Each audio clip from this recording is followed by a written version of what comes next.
ఏం పాటిస్తే మనం హెచ్చించబడతామో ఒక 7 విషయాలను మీ ముందుంచుతాను.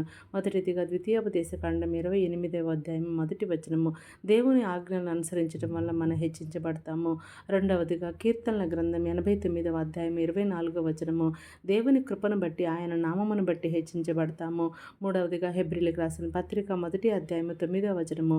నీతిని ప్రేమించి దుర్నీతిని ద్వేషించటం వల్ల హెచ్చించబడతాము.